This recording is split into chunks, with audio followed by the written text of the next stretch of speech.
Good morning students, आपका स्वागत है। हमारे लोगों ने अभी तक इस चैनल को सब्सक्राइब नहीं किया है, चैनल को सब्सक्राइब करें, बेल आइकन दबाएं ताकि हमारे वीडियोस के अपडेट्स आपको समय समय पे मिलते रहें। ये आपका पार्ट 2 वीडियो चैप्टर का। पार्ट 2 वीडियो में हम लोग प्रश्नावली 13.1 पे है। देखिए कह रहा है कि जब तक अन्यथा ना कहा जाए पाई बराबर 22/7 लीजिए, है ना। पाई की जगह क्या रखना होगा? 22/7। जब कहेगा 3.14 के लिए तभी रखना होगा 3.14, और नहीं कहेगा तो 22/7 रखना है। ठीक है, पहला क्वेश्चन देखिए। कह रहा है कि दो घनों जिनमें से प्रत्येक का आयतन 64 सेंटीमीटर क्यूब है के संलग्न फलकों को मिलाकर एक ठोस बनाया जाता है। इससे प्राप्त घनाभ का पृष्ठीय क्षेत्रफल ज्ञात कीजिए। तो चलिए इसका फिगर पहले बनाते हैं। चलिए, तो ये फिगर देख रहे हैं ना, ये दो घन एक दूसरे से सटे हुए हैं। ठीक है, एक ये घन हो गया, एक दूसरा घन हो गया, और दोनों का प्रत्येक का आयतन कितना है? इसमें 64 सेंटीमीटर क्यूब है। तो यहाँ लिखेंगे कि प्रत्येक घन का आयतन, प्रत्येक घन का आयतन बराबर कितना है? 64 सेंटीमीटर क्यूब। ठीक है, तो आपको घन का आयतन का फॉर्मूला तो पता ही है, भुजा का क्यूब होता है। भुजा का क्यूब यानी कि ये कितना का क्यूब हो जाएगा? 4 सेंटीमीटर का क्यूब ना। क्यूब क्यूब हटा दीजिए, यहाँ से भुजा जो आ गई, घन की प्रत्येक भुजा कितनी आ गई? 4 सेंटीमीटर। यानी कि यह भी 4 सेंटीमीटर होगा, यह भी 4 सेंटीमीटर होगा, यह भी 4 सेंटीमीटर होगा, और यह भी 4 सेंटीमीटर। और ये दोनों घन मिलके एक घनाभ बन रहा है ना। चलिए, तो इस घनाभ की विमाएं पहले निकाल लेते हैं। घनाभ की विमाएं, घनाभ की विमाएं। तो घनाभ की विमाएं यानी कि इसकी लंबाई, लंबाई कितनी हो जाएगी? तो 4 + 4, यहाँ से यहाँ तक ना टोटल लंबाई हो जाएगा 4 सेंटीमीटर, और प्लस में 4 सेंटीमीटर, यानी कि 8 सेंटीमीटर लंबाई हो जाएगी। चौड़ाई आपकी 4 सेंटीमीटर ही रहेगी, और ऊंचाई भी आपकी 4 सेंटीमीटर ही रहेगी। समझ गए ना? ये इसका चौड़ाई और ये इसका ऊंचाई। चलिए, तो हमें क्या निकालना है? घनाभ का पृष्ठीय क्षेत्रफल। घनाभ का पृष्ठीय क्षेत्रफल, पृष्ठीय क्षेत्रफल, पृष्ठीय क्षेत्रफल। तो इसका फॉर्मूला आपको पता ही है, 2 × LB + BH प्लस में HL। चलिए यहाँ वैल्यूज को रख देते हैं। तो 2 ब्रैकेट के अंदर L की जगह 8 है ना, B की जगह 4, फिर यहाँ 4 × 4, और फिर यहाँ पे आ जाएगा 4 × 8। चलिए इसको सॉल्व करते हैं। हो जाएगा 2 ब्रैकेट में क्या आ जाएगा? 8 चौका 32 प्लस 8 चौका 16 और 8 चौका 32 सेंटीमीटर स्क्वायर में ही रहेगा ना। चलिए यहाँ जोड़ दीजिए इन तीनों को और 2 से गुना कर देंगे। तो चलिए इसको जोड़िएगा तो आ जाएगा 80 सेंटीमीटर स्क्वायर, गुना कर दिए तो 160 सेंटीमीटर स्क्वायर इसका पृष्ठीय क्षेत्रफल हो जाएगा। क्वेश्चन नंबर 2 देखते हैं। कह रहा है कि कोई बर्तन एक खोखले अर्ध गोले के आकार का है जिसके ऊपर एक खोखला बेलन अर्धारोपित है। चलिए, तो पहले इतना फिगर हम लोग बना लेते हैं। चलिए, तो यही आपका ऐसा ही फिगर कह रहा है ना यहाँ क्वेश्चन में कि कोई बर्तन एक खोखले अर्धगोले का आकार है, तो नीचे अर्धगोला हो गया, और जिसके ऊपर एक खोखला बेलन है। ठीक है, खोखला बेलन है। कह रहा है अर्धगोले का व्यास 14 सेंटीमीटर है। अच्छा, व्यास जब 14 सेंटीमीटर है यानी कि त्रिज्या कितनी हो जाएगी इसकी? 7 सेंटीमीटर हो जाएगी। ठीक है, अच्छा यह भी इसकी त्रिज्या ही कहलाएगी, यहाँ से ये त्रिज्या ही ना होगी, यानी यह भी 7 सेंटीमीटर ही होगा। अब कह रहा है कि इस पात्र यानी कि बर्तन की कुल ऊंचाई जो दी हुई है 13 सेंटीमीटर दी हुई है, यहाँ से लेके यहाँ तक टोटल कितना दिया हुआ है? 13 सेंटीमीटर। तो पूछ रहा है इस बर्तन का आंतरिक पृष्ठीय क्षेत्रफल, अंदर से इसका पृष्ठीय क्षेत्रफल क्या होगा? तो दोनों के वक्र पृष्ठीय क्षेत्रफल को जोड़ देंगे तो आ जाएगा। चलिए, तो सबसे पहले यहाँ लिखेंगे अर्धगोले,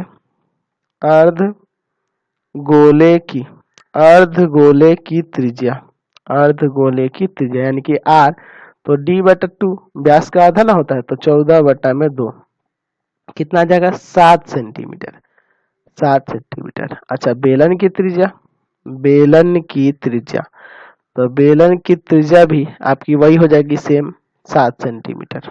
ठीक है, अच्छा बेलन की ऊंचाई, बेलन की ऊंचाई, बेलन की ऊंचाई यानी कि H। तो बेलन की ऊंचाई यहाँ से लेकर यहीं तक ना ऊंचाई कहलाएगी, यहाँ से लेके यहाँ तक। तो टोटल है आपके पास 13 सेंटीमीटर ऊंचाई, और जिसमें से ये घटा देंगे 7। चलिए, तो घट जाएगा तो यहाँ से H बराबर आ जाएगा 6 सेंटीमीटर। ठीक है, अब यहाँ लिखेंगे कि बर्तन का आंतरिक बर्तन का आंतरिक पृष्ठीय क्षेत्रफल, बर्तन का आंतरिक पृष्ठीय क्षेत्रफल कैसे निकालेंगे? तो लिखेंगे यहाँ पे कि बेलन का वक्र पृष्ठीय क्षेत्रफल, वक्र पृष्ठीय क्षेत्रफल प्लस अर्धगोले का वक्र पृष्ठीय क्षेत्रफल, यानी दोनों का वक्र पृष्ठीय क्षेत्रफल जोड़ देने से हो जाएगा। तो बेलन का वक्र पृष्ठीय क्षेत्रफल 2 पाई आर एच और अर्धगोले का होता है 2 पाई आर स्क्वायर। चलिए यहाँ से कॉमन करते हैं, कुछ कॉमन है क्या? यहाँ से कॉमन हो जाएगा आपका 2 पाई आर, तो यहाँ बचेगा h और यहाँ बच जाएगा आपका r। चलिए 2 इंटू 22/7, r का मान तो 7 ही है, ब्रैकेट के अंदर h का मान, तो h का मान है 6 और फिर r का मान है यहाँ पे 7 सेंटीमीटर स्क्वायर। क्षेत्रफल है ना, तो सेंटीमीटर स्क्वायर में होगा। चलिए आगे सॉल्व करते हैं इसको। 7 से 60 काट दीजिए, ये देखिए 22 दूना 44 और ये 6 7 13 सेंटीमीटर स्क्वायर। इसमें से गुना कर दीजिए तो आ जाएगा 572 सेंटीमीटर स्क्वायर। यहाँ से इसका आंतरिक पृष्ठीय क्षेत्रफल हो जाएगा। अगला क्वेश्चन देखिए 3 नंबर का आ रहा है कि एक खिलौने की त्रिज्या 3.5 सेंटीमीटर वाले एक शंकु के आकार का है जो उसी त्रिज्या वाले एक अर्धगोले पर आरोपित हो। तो चलिए पहले इसका फिगर बना लेते हैं। चलिए तो ये आपका फिगर हो जाएगा। कह रहा है ना क्वेश्चन में कि एक खिलौने की त्रिज्या 3.5 सेंटीमीटर अच्छा वाले एक शंकु के आकार का है। देखिए शंकु हो गया, इसकी त्रिज्या कितनी है? 3.5 सेंटीमीटर, जो उसी त्रिज्या वाले एक अर्ध गोले पर आरोपित है। देखिए एक अर्ध गोला है, इसके ऊपर ही आरोपित है ना शंकु। चलिए इसकी भी त्रिज्या वही है। आकर है इस खिलौने की संपूर्ण ऊंचाई जो है 15.5 सेंटीमीटर है। संपूर्ण ऊंचाई यानी कि यहाँ से लेके यहाँ तक दिया हुआ है 15.5 सेंटीमीटर। तो इस खिलौने का संपूर्ण पृष्ठीय क्षेत्रफल, तो यानी कि दोनों के वक्र पृष्ठीय क्षेत्रफल को जोड़ देने से आपका इसका संपूर्ण पृष्ठीय क्षेत्रफल निकल जाएगा। समझ गए ना? चलिए यहाँ चलते हैं। पहले गोले यानी कि अर्धगोला है ना, अर्धगोले की त्रिज्या, अर्धगोले की त्रिज्या यानी r, यही होगा ना 3.5 सेंटीमीटर, क्योंकि दोनों की त्रिज्याएं समान है। अच्छा उसके बाद ऊपर क्या है? शंकु है उसके ऊपर, तो शंकु की त्रिज्या या शंकु के आधार की त्रिज्या भी लिख सकते हैं। r बराबर यहाँ दिया है 3.5 सेंटीमीटर। ठीक है। चलिए अब शंकु की ऊंचाई यानी h, यानी यहाँ से यहाँ तक, यही ना। तो टोटल है आपके पास 15.5 सेंटीमीटर और इसमें से ये घटाएंगे ना, ये त्रिज्या घटा लेंगे क्योंकि ये भी 3.5 होगा ना, 3.5 सेंटीमीटर, क्योंकि ये भी तो एक त्रिज्या ही ना है इसकी, अर्धगोले की त्रिज्या कहलाएगी। और टोटल है 15.5, तो इसकी ऊंचाई निकालने के लिए इसमें से घटाना होगा ना। 15.5 में से कितना? 3.5 सेंटीमीटर। तो यहाँ से h का मान कितना आ जाएगा? 12 सेंटीमीटर। चलिए ये आ गया 12 सेंटीमीटर।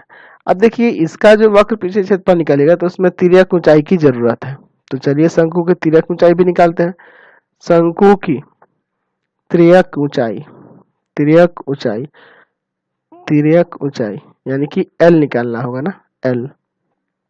L बराबर होता है √h² प्लस में r², यानी हो जाएगा 12 का स्क्वायर और प्लस में 3.5 का स्क्वायर। तो 12 का स्क्वायर कितना होता है? 144 और इसका हो जाएगा कितना? ये हो जाएगा 12.25। चलिए दोनों को जोड़ देते हैं, तो जोड़िएगा 156.25। ये किसका स्क्वायर होता है? तो ये 12.5 सेंटीमीटर का स्क्वायर होगा, यानी कि तिर्यक ऊंचाई यहाँ से निकल गई 12.5 सेंटीमीटर। ठीक है। अब इसका खिलौने का संपूर्ण पृष्ठीय क्षेत्रफल निकालते हैं। खिलौने का संपूर्ण पृष्ठीय क्षेत्रफल, तो उसके लिए क्या करेंगे? तो यहाँ होगा शंकु का वक्र पृष्ठीय क्षेत्रफल प्लस अर्धगोले का वक्र पृष्ठीय क्षेत्रफल, वक्र पृष्ठीय क्षेत्रफल दोनों को जोड़ देंगे तो हो जाएगा। तो शंकु का वक्र पृष्ठीय क्षेत्रफल क्या होता है? होता है पाई आर एल। और अर्धगोले का क्या होता है? तो अर्धगोले का होगा 2 पाई आर स्क्वायर। यहाँ कॉमन है क्या कुछ? चलिए जो कॉमन है कॉमन कर लेते हैं। तो यहाँ कॉमन होगा पाई आर, यही ना। तो एल और प्लस में 2 आर बच जाएगा। चलिए वैल्यूज को रखते हैं। तो पाई की जगह 22/7, आर दिया है 3.5, ब्रैकेट के अंदर एल का मान है 12.5 प्लस 2 गुना त्रिज्या का मान कितना दिया है 3.5। चलिए इसको इससे काट देते हैं। 0.5 बार में इसमें से गुना कर दीजिएगा तो आ जाएगा 11। ठीक है, अच्छा गुना ब्रैकेट के अंदर क्या होगा? तो 12.5 और प्लस ये कितना हो जाएगा 7, कितना सेंटीमीटर स्क्वायर। चलिए ये दोनों जुड़ जाएगा ना ब्रैकेट के अंदर। तो 11 गुना 19.5 सेंटीमीटर स्क्वायर, गुना कर दीजिए 11 में 19.5 से तो आ जाएगा 214.5 सेंटीमीटर स्क्वायर। इसका संपूर्ण पृष्ठीय क्षेत्रफल हो जाएगा खिलौने का। चलिए क्वेश्चन नंबर 4 देखिए, इसका फिगर हम पहले ही बना दिए हैं। कह रहा है भुजा 7 सेंटीमीटर वाले एक घनाकार ब्लॉक के ऊपर एक अर्धगोला खड़ा है। देख रहे हैं ना, 7 सेंटीमीटर भुजा है इसका, 7 सेंटीमीटर भुजा वाला ये क्या है? घन है। ठीक है, और इसके ऊपर क्या है? एक अर्धगोला खड़ा है। अर्धगोला खड़ा है, दिख रहा है ना आपको, रखा गया है। चलिए अर्धगोला रखा गया है। कह रहा अर्धगोले का अधिकतम व्यास क्या हो सकता है? देखिए इस अर्धगोले का अधिकतम व्यास क्या हो सकता है ये आपको बताना है। तो यहाँ थोड़ा समझिएगा, ऊपर से जब ये आकृति देखिएगा तो ऐसे कुछ दिखेगा, इस तरह से, इस तरह से आपको ये आकृति दिख रहा होगा। ऊपर से अगर देखा जाए ना इसको, ये इस तरह से आकृति दिखेगा। ठीक है, तो यानी कि यही ना होगा इसका, यहाँ से यहाँ तक, यहाँ से यहाँ तक ही ना अधिकतम व्यास हो सकता है। तो यह किसके बराबर होगा? तो इसकी प्रत्येक किनारे के बराबर होगा ना। यहाँ से यहाँ तक की लंबाई प्रत्येक किनारे के बराबर होगी। तो यहाँ से आप यहाँ लिख सकते हैं कि अर्धगोले का, अर्धगोले का, अर्धगोले का अधिकतम, अधिकतम व्यास, व्यास किसके बराबर होगा? तो इसके प्रत्येक किनारे के बराबर होगा, यानी कि हो जाएगा 7 सेंटीमीटर। समझ में आया आपको? फिर क्वेश्चन में आगे आपको कह रहा है कि इस प्रकार बने ठोस का पृष्ठीय क्षेत्रफल ज्ञात कीजिए। ये जो पूरा ठोस बन रहा है इसका पृष्ठीय क्षेत्रफल ज्ञात करें। तो देखिए इसको थोड़ा ध्यान से देखिए, ध्यान से देखिएगा। आप अगर इसके 5 फलक ऊपर को छोड़ दें, 5 फलक को देखें तो वहां हो जाएगा उसका 5 गुना भुजा का स्क्वायर, उसका क्षेत्रफल हो जाएगा ना घन का, 5 गुना भुजा का स्क्वायर, और प्लस इसका वक्र पीछे से जोड़ें तो 2 पाई आर स्क्वायर। लेकिन ऐसा लेंगे तो हमारा गड़बड़ हो जाएगा। गड़बड़ क्यों हो जाएगा? क्योंकि देखिए जब ये ऊपर ऐसे रखा हुआ तो ये वाले भाग का क्षेत्रफल कहाँ जुड़ा? ये जो कॉर्नर पे ये जो बच जा रहा है, ये शेष बच जा रहा है ना, इसीलिए इसको यूज नहीं करेंगे। इसके लिए क्या फॉर्मूला लेंगे? यहाँ से ध्यान से देखिए, तो यहाँ हो जाएगा ठोस का, ठोस का पृष्ठीय क्षेत्रफल, पृष्ठीय क्षेत्रफल, पृष्ठीय क्षेत्रफल क्या हो जाएगा? 6 गुना भुजा का स्क्वायर। तो 6 गुना भुजा का स्क्वायर तो घन का हो जाएगा कुल पृष्ठीय क्षेत्रफल, यानी कि ये सारा चीज इंक्लूड हो जाएगा। लेकिन ये वृत्ताकार भाग कॉमन हो जा रहा है इसमें भी और इसमें भी, दोनों फलक में, है ना, घन में भी और अर्धगोला में भी ये चीज कॉमन हो जा रहा है। तो इसलिए इसको छोड़ना होगा। तो आप जानते हैं कि यहाँ ये जो आपका अर्धगोला है, तो अर्धगोला का वक्र पृष्ठीय क्षेत्रफल होता है 2 पाई आर स्क्वायर, होता है ना। लेकिन इसमें से ये गोल वाला भाग छोड़ना होगा क्योंकि ये दोनों में कॉमन है, ये हिस्सा दोनों में कॉमन दिख रहा है, आपके घन के सतह पे भी है और ऊपर से, तो यानी कि इसको घटा देंगे। समझ रहे हैं ना बात को? यहाँ पे हम लोग 6 गुना भुजा का स्क्वायर यानी घन का कुल पृष्ठीय क्षेत्रफल हो गया। ठीक है, और अगर इसमें 2 पाई आर स्क्वायर जोड़ते हैं तो ये वक्र पृष्ठीय क्षेत्रफल हो जाएगा किसका? किसका हो जाएगा वक्र पृष्ठीय क्षेत्रफल? ये घन का हो जाएगा, सॉरी घन का, अर्धगोला का वक्र पृष्ठीय क्षेत्रफल हो जाएगा। और लेकिन ये वृत्ताकार भाग जो है दोनों में कॉमन है, इसलिए इसमें से पाई आर स्क्वायर घटाना भी होगा। यानी कि फाइनली यहाँ फॉर्मूला आ जाएगा 6 गुना भुजा का स्क्वायर, 6 गुना भुजा का square plus pi R square. समझ गए ना? तो ये फाइनली आपका फॉर्मूला बन जाएगा। तो यहाँ आर आपको निकालने होगी ना, तो व्यास तो आपके पास दिया ही है, तो आर बराबर हो जाएगा d/2 यानी कि 7/2 सेंटीमीटर।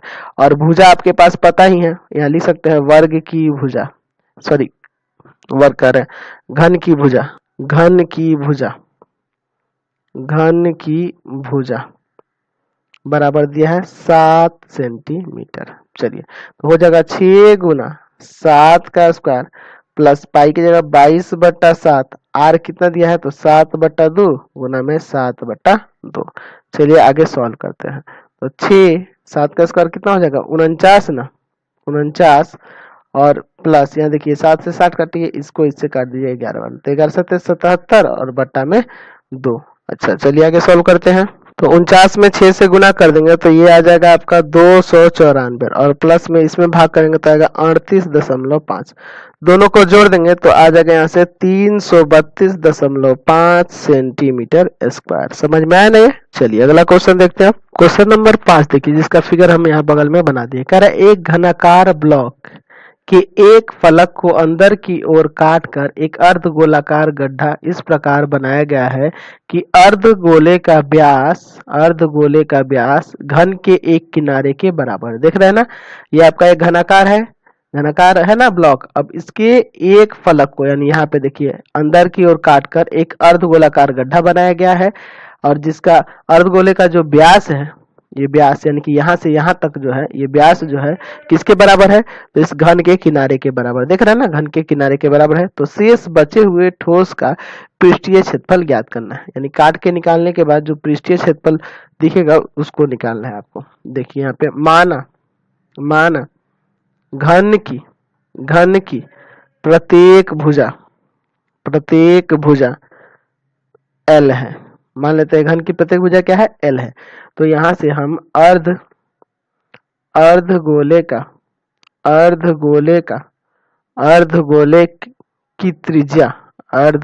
की त्रिज्या यानी कि R वो कैसे निकालेंगे तो वो हो जाएगा L/2, क्योंकि इसके बराबर है ना, प्रत्येक किनारे के बराबर है।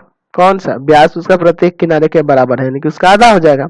चलिए हमें क्या निकालना है, शेष बचे ठोस का पृष्ठीय क्षेत्रफल। तो यहाँ लिखेंगे शेष बचे ठोस का पृष्ठीय क्षेत्रफल। देखिए इसके लिए क्या करेंगे, 6 गुना भुजा का स्क्वायर, इसका कुल पृष्ठीय क्षेत्रफल घन का और प्लस इसमें करेंगे 2 पाई आर स्क्वायर और माइनस पाई आर स्क्वायर। पिछले क्वेश्चन जैसा ही हो रहा है। ऐसा क्यों हो रहा है देखिए अभी आपको समझाते हैं। यानी कि ये 6 गुना भुजा का square plus pi R square हो जाएगा इसका फाइनल फॉर्मूला। समझिए यहाँ से इसको भी अगर आप ऊपर से देखिएगा तो इसी तरह से आपको यह आकृति नजर आएगी, इसी तरह से ना आकृति नजर आएगी, इसी तरह की एक आपको आकृति नजर आएगी। ठीक है, ऐसे देखने पे ऊपर से ऐसे ही दिखेगा ये। देखिए तो आप 6 गुना भुजा का स्क्वायर यानी कि इसका कुल पृष्ठीय क्षेत्रफल है ना, और इसका जो अंदर जो गड्ढा कटा है वो भी तो आपका कैसा दिखेगा, तो वो आपका कैसा दिखेगा, अर्धगोलाकार दिखेगा। तो अर्धगोले का वक्र पृष्ठीय क्षेत्रफल 2 पाई आर स्क्वायर, लेकिन ये जो वृत्ताकार भाग है ये तो काट दिया गया ना, इसमें से इस घन में से काट दिया गया, इसीलिए इसको घटा भी देंगे। समझ गए? चलिए अब यहाँ पे मान को रखते हैं तो 6L स्क्वायर हो जाएगा प्लस पाई को पाई ही रहने दीजिए और R कितना दिया है तो R दिया है आपके पास L/2 और गुना में L/2 दो बार रहेगा ना क्योंकि स्क्वायर है। तो चलिए यानी कि यहाँ से हो जाएगा 6L स्क्वायर प्लस पाई L स्क्वायर बटा में 4।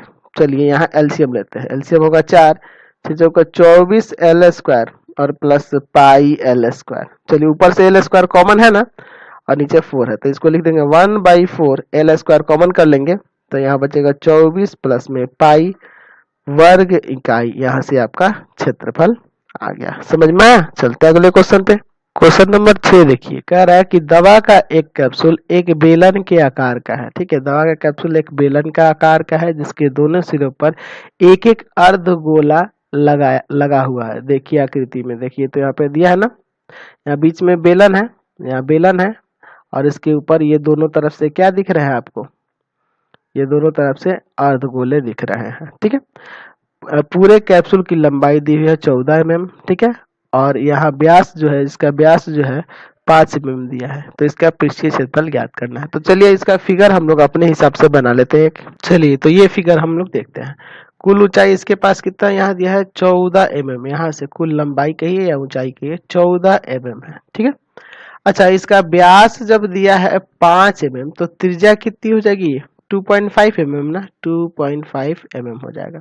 त्रिज्या आपके पास 2.5 mm हो जाएगी। अच्छा, ये अभी त्रिज्या ही कहलाएगी यहाँ से यहाँ तक, और ये भी आपकी त्रिज्या ही ना कहलाएगी, ये भी आपका 2.5 mm होगा, 2.5 mm। यहाँ भी हो जाएगा 2.5 mm, ठीक है। चलिए आगे बढ़ते हैं। यहाँ लिख सकते हैं कि अर्धगोले की त्रिज्या, अर्धगोले की त्रिज्या यानी कि r हो जाएगा 5/2 ना, व्यास का आधा mm यानी कि 2.5 mm यहाँ दर्शाना होगा आपको। चलिए अब चलते हैं बेलन की त्रिज्या। तो बेलन की त्रिज्या भी वही होगी, बेलन की त्रिज्या यानी कि इसका भी r हो जाएगा वही 2.5 mm, ठीक है। अच्छा, बेलन की ऊंचाई की बात करते हैं। बेलन की ऊंचाई तो बेलन की ऊंचाई यहाँ से यहीं तक ना है, तो आपको किस तरह से निकालेंगे बेलन की ऊंचाई। तो टोटल लंबाई जो दिया है कैप्सूल का वो 14 mm है, और घटाएंगे ये 2.5 और ये 2.5, तभी ना इसका ऊंचाई निकलेगा, यानी कि 2.5 प्लस में 2.5 घटाना होगा। चलिए, तो ये 14 mm में से घटा देंगे 5 mm, यानी कि h बराबर आ जाएगा 9 mm, समझ गए। अब यहाँ लिखेंगे कि कैप्सूल का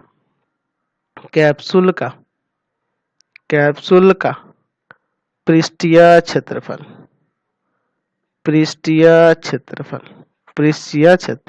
क्या हो जाएगा। तो ये हो जाएगा बेलन का वक्र पृष्ठीय क्षेत्रफल प्लस 2 गुना अर्धगोले का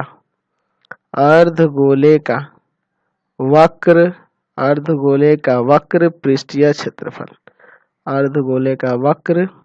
पृष्ठीय क्षेत्रफल, समझ रहे ना। चलिए, तो बेलन का वक्र पृष्ठीय क्षेत्रफल होता है 2πr/h और 2 गुना अर्धगोले का हो जाएगा 2πr²। चलिए, यहाँ से 2πr कॉमन होगा, यहाँ बचेगा h प्लस यहाँ बच जाएगा 2r। चलिए सभी मानों को रखते हैं, तो 2 गुना 22/7 गुना r की जगह कितना है, तो r की जगह है यहाँ पे 2.5, r की जगह है 2.5। चलिए ब्रैकेट के अंदर h, तो h की जगह पे है 9 प्लस 2 इंटू r की जगह है 2.5 mm²। चलिए यहाँ देखिए ऊपर सब में गुना कर दीजिए, तो ऊपर 110 और नीचे आ जाएगा 7, गुना में अंदर है 9 और ये हो जाएगा 5 mm²। चलिए इन दोनों को जोड़ दीजिए, तो यहाँ हो जाएगा 110 बट्टा में 7 गुना 14 mm²। चलिए 7 गुना 14, 2 से इसमें गुना कर दीजिए, यानी 220 mm² कैप्सूल का पूरा पृष्ठीय क्षेत्रफल आ जाएगा। चलिए क्वेश्चन नंबर 7 देखिए, कह रहा है कोई तंबू एक बेलन के आकार का है जिस पर एक शंक्वाकार अधोरोपित है। चलिए इसका फिगर ये देखिए, तो वो दूसरे किसी का फिगर आ गया था। चलिए यहाँ देखते हैं, कोई तंबू एक बेलन के आकार का है, देख रहे हैं बेलन के आकार का है, जिस पर एक शंकु अर्धारोपित है। यदि बेलनाकार भाग की ऊंचाई और व्यास यहाँ दिया हुआ है, ऊंचाई दिया है 2.1 मीटर, यानी यहाँ से यहाँ तक बेलनाकार भाग की ऊंचाई 2.1 मीटर, और व्यास है आपके पास 4 मीटर, यानी कि त्रिज्या हो जाएगी 2 मीटर, तथा शंकु की तिर्यक ऊंचाई दी हुई है 2.8 मीटर, ये तिर्यक ऊंचाई 2.8 मीटर कह रहा है। तो इस तंबू को बनाने में प्रयुक्त कैनवास का क्षेत्रफल ज्ञात कीजिए तथा साथ ही 500 रुपये प्रति मीटर स्क्वायर की दर से इसमें प्रयुक्त कैनवास की लागत भी ज्ञात करनी है। चलिए, और यहाँ पे ये भी कह दिया है कि ध्यान दीजिए कि तंबू के आधार को कैनवास से नहीं ढका जा सकता है। चलिए, यानी कि नीचे जो है ना, नीचे से खुला है, नीचे ढकना नहीं है, ठीक है, इसके आधार को ढकना नहीं है, नीचे आधार को नहीं ढकना है, खाली ये चारों तरफ से लगेगा और ऊपर लगा हुआ है तंबू, ठीक है। कैनवास को, दरी को ऊपर लगाया गया है और नीचे ऐसे लगाया गया है, इसके तल को नहीं ढका गया है तो है ना, दरी बिछा दिए, दूसरा कुछ का प्रयोग किया गया है, कैनवास का प्रयोग नहीं किया गया है। चलिए यहाँ एक एक करके समझते हैं। यहाँ देखते हैं पहले बेलन की बेलन की त्रिज्या, बेलन की त्रिज्या यानी स्मॉल आर, वो क्या हो जाएगा, तो आधा हो जाएगा ना व्यास का, यानी 4/2, यानी आ जाएगा कट के 2 मीटर। ठीक है। और क्या है उसमें, बेलन की ऊंचाई, बेलन की ऊंचाई, बेलन की ऊंचाई, बेलन की ऊंचाई कितनी दी हुई है, तो वो दिया है 2.1 मीटर। ठीक है।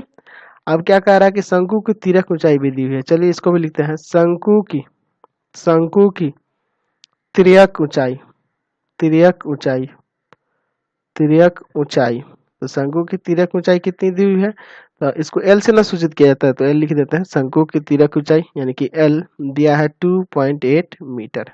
चलिए, और शंकु की त्रिज्या क्या होगी, समान ही होगी, शंकु की त्रिज्या, शंकु की त्रिज्या यानी कि आर वही हो जाएगा कितना, 2 मीटर, 2 मीटर। समझ गए।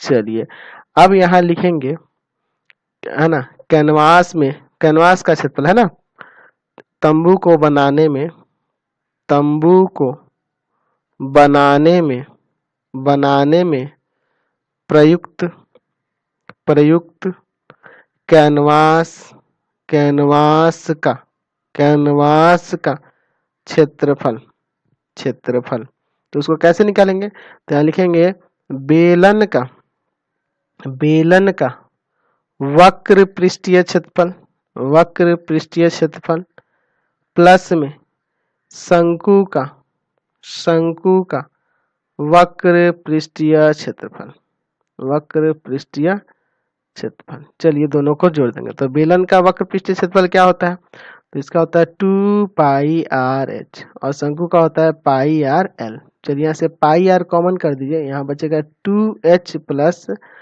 l।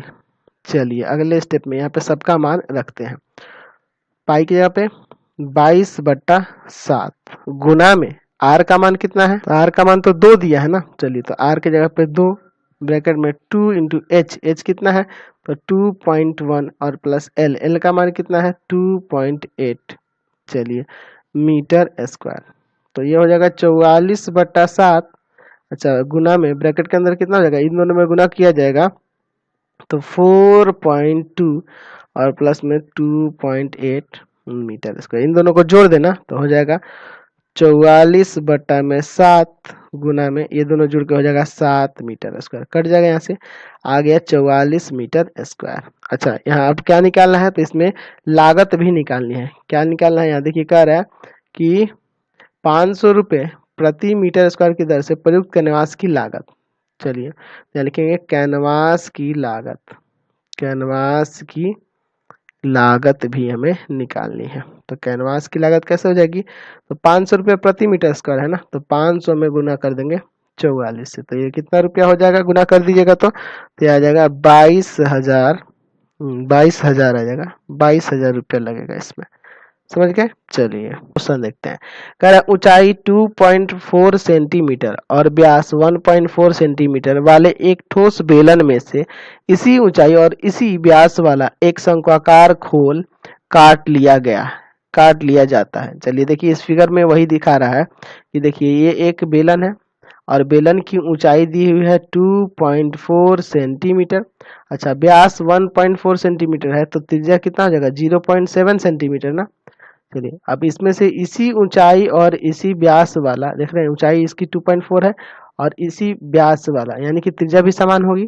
ठीक है, एक शंक्वाकार को ले काट के निकाला गया ना, काट लिया जाता है, तो शेष बचे हुए ठोस का निकटतम वर्ग सेंटीमीटर तक पृष्ठीय क्षेत्रफल ज्ञात कीजिए। तो चलिए इसका पृष्ठीय क्षेत्रफल निकालना, तो समझिए यहाँ पे सबसे पहले तो यहाँ आपके पास बेलन, बेलन की त्रिज्या, बेलन की त्रिज्या यानी कि r, तो r कितना हो जाएगा, तो 1.4 में 2 से भाग करना होगा ना, यानी कि आ जाएगा 0.7 सेंटीमीटर।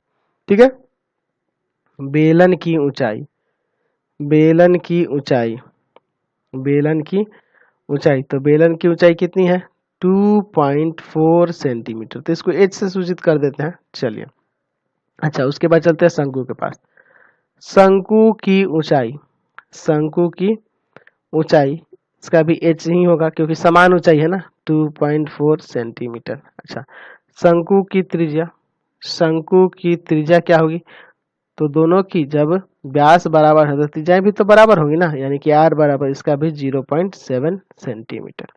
ठीक है। अच्छा, शंकु की तिर्यक ऊंचाई पहले निकालनी होगी आपको, शंकु की तिर्यक ऊंचाई, तिर्यक ऊंचाई हमें प्राप्त करनी होगी, तिर्यक ऊंचाई। तो शंकु की तिर्यक ऊंचाई यानी कि एल कैसे निकालेंगे, तो root under H square plus R square से। तो एल बराबर रूट अंडर एच का मान, तो एच का मान है 2.4 इसका स्क्वायर, और आर कितना है 0.7 का स्क्वायर। चलिए इसको सॉल्व करते हैं। तो इसका हो जाएगा 5.76, अच्छा इसका हो जाएगा 0.49, दोनों को जोड़ दीजिएगा तो 6.25, यानी कि आ जाएगा ये 2.5 सेंटीमीटर। तिर्यक ऊंचाई आ गया 2.5 सेंटीमीटर। आपको क्या निकालना है, शेष बचे ठोस का निकटतम वर्ग सेंटीमीटर में पृष्ठीय क्षेत्रफल, यानी लिखेंगे शेष बचे हुए ठोस का पृष्ठीय क्षेत्रफल, पृष्ठीय क्षेत्रफल। देखिए ये ठोस के रूप में है, यानी कि नीचे से इसका रहेगा, एक वृत्त है, ये नीचे से एक वृत्त के रूप में है, और ये वाला, तो इसका फॉर्मूला हो जाएगा यहाँ पे, क्या करेंगे 2πr/h किसके लिए, बेलन का वक्र पृष्ठीय क्षेत्रफल, बेलन का वक्र पृष्ठीय क्षेत्रफल, और प्लस ये देखिए अंदर से जो है, अंदर से एक गड्ढा बनेगा, कैसे, शंक्वाकार गड्ढा, तो ये भी आपका क्या हो जाएगा, शंकु का वक्र पृष्ठीय क्षेत्रफल यानी कि πr/l, और प्लस नीचे से वृत्ताकार भाग तो बच गया ना, नीचे से तो ढका हुआ है ना, यानी कि उसका हो जाएगा πr²। ठीक है, क्योंकि ये ठोस के रूप में है, ऊपर से ऐसे काट के एक गड्ढा बनाया गया, शंक्वाकार गड्ढा खोल निकाला गया है इसमें, तो वो तो शंकु के रूप में एक छिद्र बन जाएगा, यानी कि उसका πr/l हो गया वक्र पृष्ठीय क्षेत्रफल, और इसका हो गया 2πr/h, लेकिन नीचे से तो ये पूरा बंद है ना, तो उसके लिए πr² होगा। चलिए यहाँ से कॉमन हो जाएगा आपका πr, ब्रैकेट में बचेगा 2h प्लस में l प्लस में r। चलिए सबका मान रखते हैं यहाँ पे, तो पाई की जगह 22/7, r दिया है 0.7, 2 इंटू एच का मान, तो एच का मान है आपके पास 2.4 प्लस एल, तो यह है 2.5, और प्लस आर यानी कि 0.7, क्या हो जाएगा सेंटीमीटर स्क्वायर। चलिए यहाँ से ये कट जाएगा 0.1 बार में, इसमें से गुना करिए तो ये हो जाएगा 2.2, अंदर चलिए इसमें गुना होगा तो 4.8 प्लस 2.5 प्लस 0.7 सेंटीमीटर स्क्वायर। इन तीनों को जोड़ लेते हैं, यानी 2.2 और गुना में इनको जोड़िए तो हो जाएगा ये 8, गुना होगा तो आ जाएगा 17.6 सेंटीमीटर स्क्वायर। लेकिन हमें कह रहा है ना निकटतम, लगभग में निकालना था, तो इसको हम लोग 18 सेंटीमीटर स्क्वायर लगभग लिख सकते हैं, लगभग। ठीक है, चलिए क्वेश्चन नंबर 9 देखिए, कह रहा है कि लकड़ी के एक ठोस बेलन के प्रत्येक सिरे पर एक अर्धगोला खोद कर निकालते हुए, देखिए अर्धगोला खोद कर निकाले हैं यहाँ से भी और यहाँ से भी, बेलनाकार दोनों सिरों से क्या कर रहे हैं, यहाँ से अर्धगोला खोद कर निकालते हुए एक वस्तु बनाई गई है, जैसे कि ये फिगर देख रहे हैं ना। चलिए यदि बेलन की ऊंचाई 10 सेंटीमीटर, यानी कि यहाँ से लेके यहाँ तक दिया है, ठीक है, कुल ऊंचाई यहाँ दिया है कितना, 10 सेंटीमीटर। ठीक है, और कह रहा है आधार की त्रिज्या, यानी ये ना, आधार की त्रिज्या कितनी दी हुई है, तो आधार की त्रिज्या दी हुई है यहाँ पे 3.5 सेंटीमीटर। तो इस वस्तु का संपूर्ण पृष्ठीय क्षेत्रफल निकालना है। देखिए ये देखिए इसका वक्र पृष्ठीय क्षेत्रफल, और ये जो खोखला, ये जो इसमें से ये काट कर निकाला जा रहा है, जो अर्धगोला काट के निकाला जा रहा है, तो वो अर्धगोलाकार गड्ढा बना होगा ना, यानी कि उसका भी वक्र पृष्ठीय क्षेत्रफल और यहाँ भी वक्र पृष्ठीय क्षेत्रफल, तीनों का वक्र पृष्ठीय क्षेत्रफल जोड़ देने से निकल जाएगा। तो सबसे पहले यहाँ लिखना होगा त्रिज्या, तो यहाँ लिखेंगे अर्धगोले की त्रिज्या, अर्धगोले की त्रिज्या, अर्धगोले की त्रिज्या यानी कि r 3.5 सेंटीमीटर। ठीक है, बेलन की त्रिज्या, बेलन की त्रिज्या, बेलन की त्रिज्या यानी कि इसका r कितना हो जाएगा 3.5 सेंटीमीटर। ठीक है, अच्छा उसके बाद बेलन की ऊंचाई, बेलन की ऊंचाई, बेलन की ऊंचाई, तो बेलन की ऊंचाई यानी कि h वो कितना है आपके पास 10 सेंटीमीटर। तो यहाँ लिखेंगे वस्तु का संपूर्ण पृष्ठीय क्षेत्रफल, पृष्ठीय क्षेत्रफल, संपूर्ण पृष्ठीय क्षेत्रफल। तो उसके लिए क्या करेंगे, तो बेलन का वक्र पृष्ठीय क्षेत्रफल, वक्र पृष्ठीय क्षेत्रफल, वक्र पृष्ठीय क्षेत्रफल मतलब इसके चारों तरफ का आ गया, और प्लस यहाँ से एक अर्धगोलाकार गड्ढा है, यहाँ भी अर्धगोलाकार गड्ढा है, तो 2 गुना अर्धगोले का वक्र पृष्ठीय क्षेत्रफल, वक्र पृष्ठीय क्षेत्रफल। ठीक है, ये फॉर्मूला लगा देंगे। चलिए, तो बेलन का वक्र पृष्ठीय क्षेत्रफल होता है 2 पाई आर एच, और 2 गुना अर्धगोले का होगा 2 पाई आर स्क्वायर। चलिए ऐसे कॉमन करिए 2 पाई आर, ब्रैकेट में बचेगा h प्लस 2 आर। चलिए सबका मान रखते हैं, तो 2 गुना 22/7 गुना में 3.5 आर होगा, h का मान 10 और प्लस में 2 गुना r का मान 3.5 सेंटीमीटर स्क्वायर। चलिए यहाँ पे सॉल्व करते हैं, तो इसको इसे काट सकते हैं ना, 0.5 बार में कट जाएगा। चलिए उसके बाद इन तीनों में गुना कर दीजिए, तो आ जाएगा 22 और गुना अंदर देखिए 10 प्लस ये 7 हो जाएगा सेंटीमीटर स्क्वायर। तो यहाँ 22 गुना 17 सेंटीमीटर स्क्वायर, 22 में 17 से गुना कर देते हैं तो आ जाएगा 374 सेंटीमीटर स्क्वायर। यहाँ से क्षेत्रफल निकल जाएगा, संपूर्ण पृष्ठीय क्षेत्रफल।